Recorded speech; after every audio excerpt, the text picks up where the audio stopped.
One of the nice things I think about growing up in a little town was that it worked for everybody. It felt as though everybody had a place, everybody could prosper. The blacksmith did fine, the guy who ran the harness shop did fine, the guy who ran the general store did fine. Lots of people seem to think that the American dream has disappeared. I don't think that has to be the case.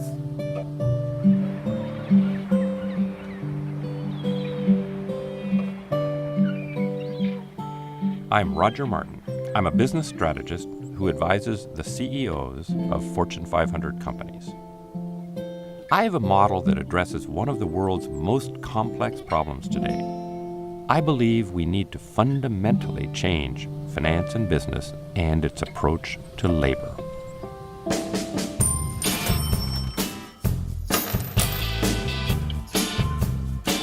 From where I sit, democratic capitalism is in trouble, and fixing it requires a more nuanced understanding of how we got here.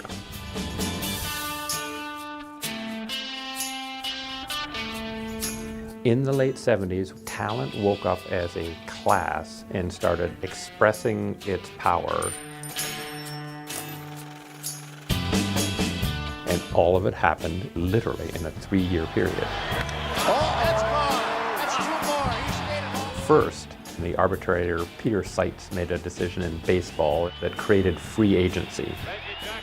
And there it was players saying, hey, the owners are making all the money off of us and the fans come to see us. We're the talent. This is not fair. The arbitrator sided with them and the floodgates opened.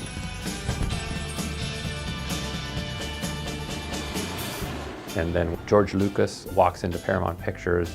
Star Wars had just become a smash hit, and he said, got this new movie idea, Raiders of the Lost Ark. Here's the deal I want. I want to have 50% of the profits. You pay for making the film, right? You distribute the film, you advertise it, and I get half.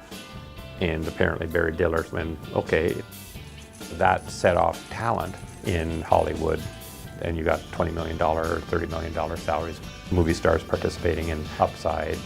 Talent all said, wow, capital pays the bill, and I have only upside? Is that what you're telling me? Boom, count me in. That was the breakthrough insight. They need us more than we need them, and we're going to make them pay.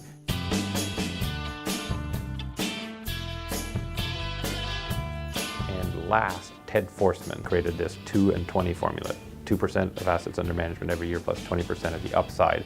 And that set off the entire boom in hedge funds, so much so that now the #1 way to get rich in America now, by far, is to manage other people's money and charge them 2 and 20.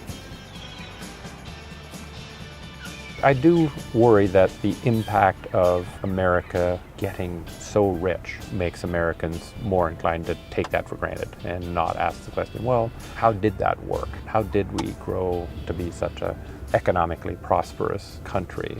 Are we taking good care of that or not? I wonder about that.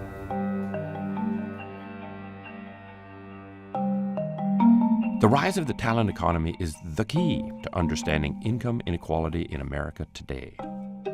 Capital is now siding with executive talent to suppress the cost of labor. That's why it's so miserable to be a generic worker. Basically, you've got a target on your back.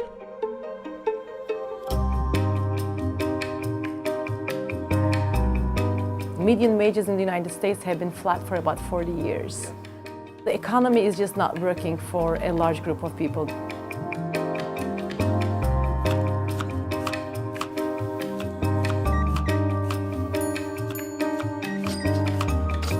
The #1 occupations right now are retail, cashiers, food preparation and service workers. And that's 45% of jobs. Yeah.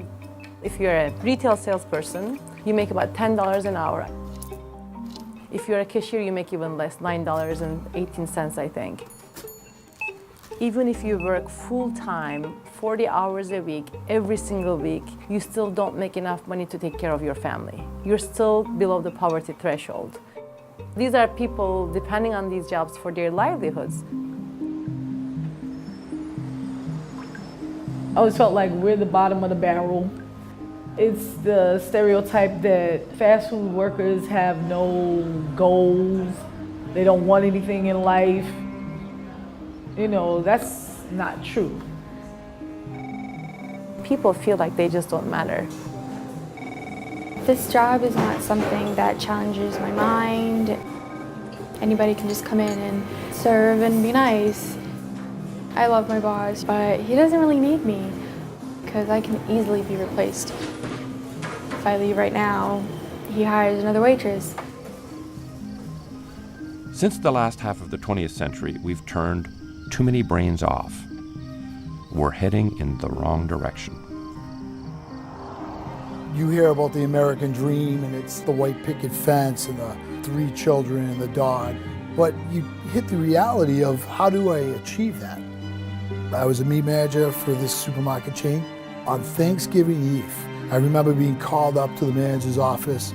We were told we were sold to a competitor. It was brutal. What do I do? I think we're heading down a road which is grind down the costs of these people so that you can be more efficient, and the way to do it is to standardize. That's why I think it is absolutely essential to change the mind of these corporations to view and then utilize people in a fundamentally different way.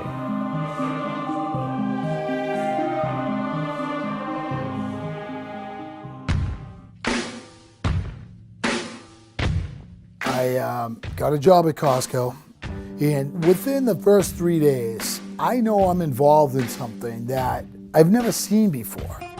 It's really the ideas and the passions of one man. Jim's philosophy is take care of the employee, and that employee is going to take care of the business.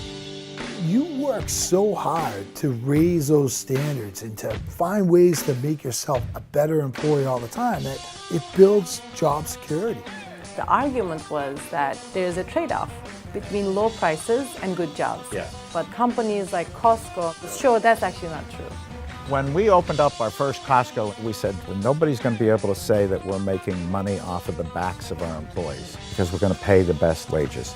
To hire good people and provide good jobs and good careers, that's not altruism, that's good business. When you talk to Jim face to face, what you find is none of it is bull. When you go back and you talk to your guys about why we need to be perfect, it's not bull, it's what I really feel. When you look at Costco, everything is better. Better profitability, better customer experience, better employee experience, happier employees, easier to recruit, etc., etc. They are slowly but surely beating up on the players who treat their employees badly. It's not just Costco. You look at companies like Quick Trip, Trader Joe's. If you can show that you can pay people more and treat them so much better at low-cost retailers, then you could do it anywhere. Yes. Four Seasons is the most profitable luxury hotel chain in the world. We work here for years and years because we love the place. It goes the same for the guests also. If you walk into an average hotel, most people will have only been there for 18 months or less. If that's the reality that you see, how much are you going to pay them? How much are you going to train them? Are you going to think about career paths for them? No, because they're not going to be around. What if you're Four Seasons and you say, the only way our employees will treat our guests the way we want our guests to be treated is if we treat the employees that way? How about that? Like Costco, Four Seasons empowers their employees to use their brains and exercise independent judgment and decision making. The result is that everybody in the hotel is a problem solver. Some people might have a bad day when they arrive here, but we try to take ownership of the situation. When asked, did anything go wrong, Four Seasons guests reply no, even when something did. And the reason is that it got so well fixed that they've either forgotten about it or they don't consider it something that went wrong. The more independent judgment and decision-making a worker is able to express as part of their job, the more value they can create and the more you can pay them. This works at the lowest end of the price structure, Costco, and at the highest, Four Seasons. Let me make this Sesame Street simple. If companies treat workers like assets that can be maximized rather than just a cost to be minimized, those companies will do better, investors will do better, and workers will do better. America will do better.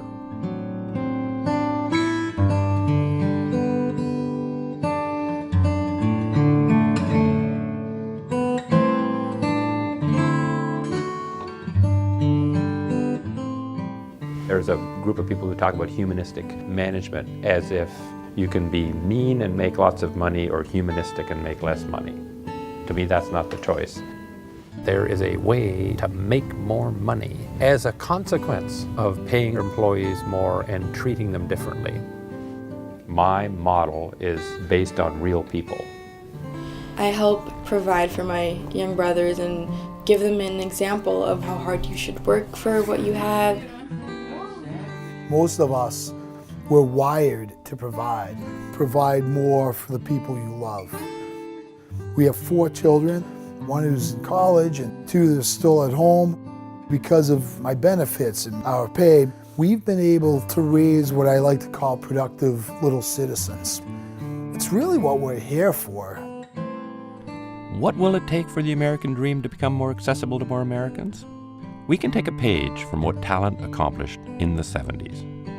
What if workers were rewarded and compensated for their creativity and intelligence rather than just for their experience and hard work? More Americans will be put to work with better jobs and higher wages. Businesses and their investors will get greater returns. Everyone wins. Winston Churchill once said, "Americans always get it right." And then he'd hesitate and say, "But only after they have exhausted every other opportunity." The income disparity is a horrible problem for our nation, but our country is a strong country, and we'll fix it. Thank you.